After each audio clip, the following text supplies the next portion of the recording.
What's happening, gamers? My name is Joel and you're watching the App Shack, and I got another free application for you today called Rage of Bahamut. Now, I don't know who Bahamut is and I don't know why he's so full of rage, but this is the game and we're going to take a look at it.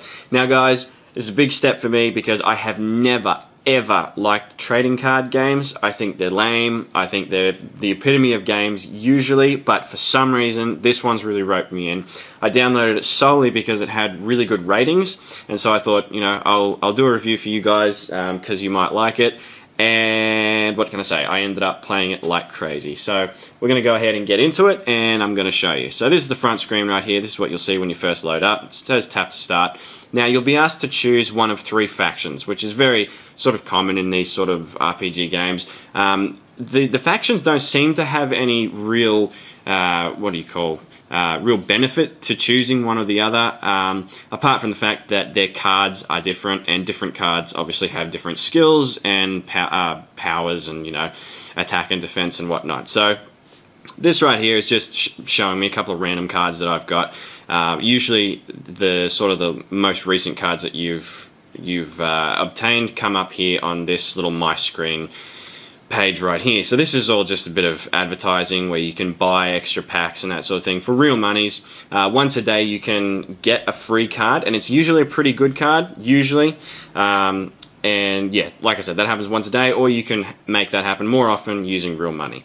But you can play this game completely free. Now, it is an online game, but it actually works really well without Wi-Fi as well. I've played it a lot without Wi-Fi just while I'm out and about, and it works really well. So here's the quest page, and this is how the quests work right here. So you've got stamina, which is very common, once again, and sort of the mastery of missions. You know, they're not reinventing the wheel, which is good, because some card games get really complicated, and that's where I don't like them. So basically, you say proceed. I've actually already finished this mission, but as you could see this, or I'll just go back. That's also another cool feature, is like an internet browser, you've got a back and a next button, so you can just go back to the last page where you were without having to refresh it and reload the whole thing. So right here you can see I've got this card, I've got this card, I haven't gotten this card yet, and I have that card. So I'm going to proceed again so I can do this mission again, hopefully get that last card. So basically you just tap on these enemies, nothing real, you know, rocket science-y right here. And what lies within, bang, this card. And I'm liking this card right here. I do already have it though, so I'm going to say continue quest. And just for the sake of time, I'm going to speed through this part right here like a boss. Hopefully I'll get it. There we go, boom, got it.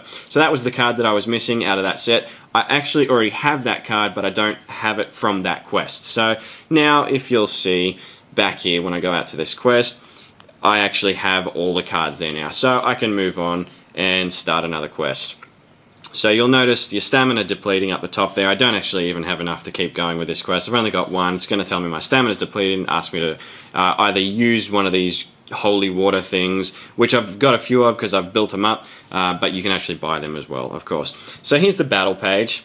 Now, it gets pretty involved when you're building your deck of cards. You can have a deck of 5 cards, and it gets pretty involved with buffers and what card boosts other cards, and whether you're using cards from your factions or not. That is one thing that's really important when you're building your deck, is you want to make sure that you use cards from your faction if possible, because you get bonuses just for doing that. So let's see, where's a likely opponent right here? These guys are all, I think they're all going to kick me.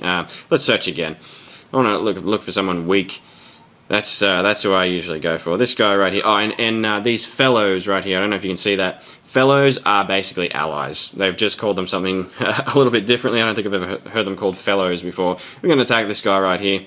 He's only got 29 defense points. So basically, guys, the way it works is, you can see I've got 58 attack points. I've got 32 defense points. Basically, your attack is not actually how much damage you're doing. Your attack is how many cards you can fit in your deck right here. And each card will have a certain amount of attack value to it, which means that you can only pile a certain amount into your deck. So if, say I had 2 cards in my deck and they both were worth 10 attack points each, I would need 20 attack points to load them into my deck, and so on and so forth. And it's the same with defensive power. I've only got 32 defensive power, so I can actually only use a couple of these cards to defend me when someone attacks me. So I need to boost up my defense really before I do anything else.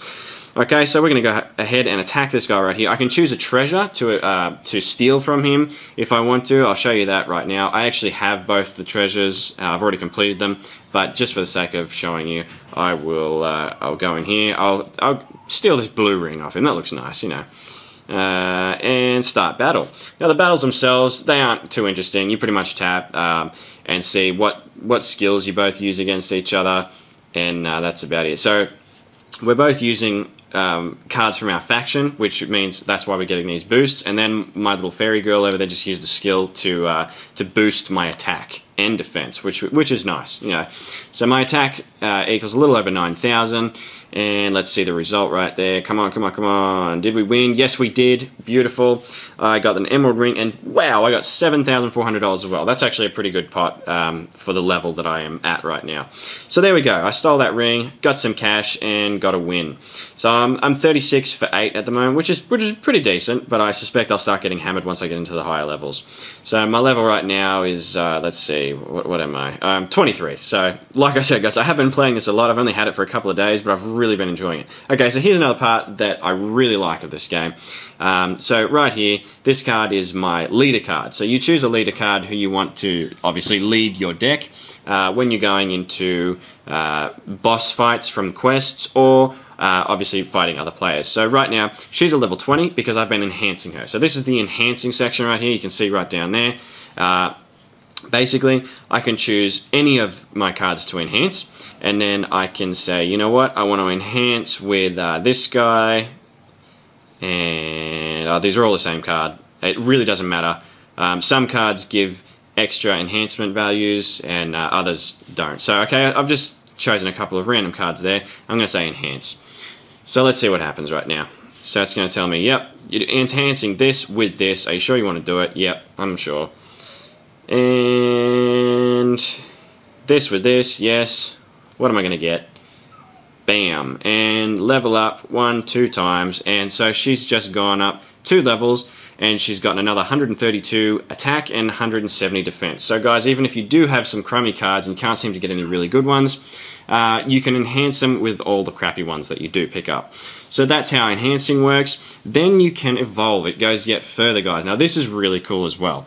So see this little girl right here, Lilith. She is on her 2nd evolution, so I'm going to evolve her again.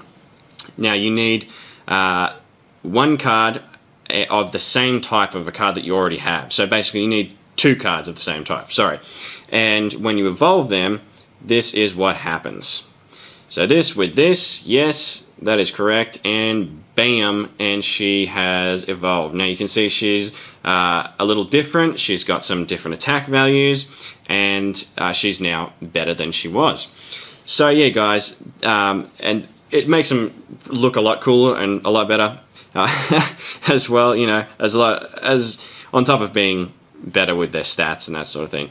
So yeah, guys, that's pretty much it. I think you've got items and that sort of thing that you can use in boss fights. You can trade. Obviously, it's a trading card game. And let me think. Quests, archive. This is cool. You can see all of the cards that you've actually collected. See it all labeled in there. Obviously, I'm still missing a whole ton of cards. I mean, there's just pages and pages and pages of them, which is also what I like. You know, you're not going to collect them all in the first couple of days and then just be using the same units over and over again. There's just tons. There's a whole lot, and I'm playing the gods at the moment, but there is 2 other factions. So definitely, guys, check this game out. Let me know what you think in the comment section below. And guys, if there's another game that you would like to see reviewed, also do let me know and I'll try to get to it. Thanks a lot, guys. Catch you later.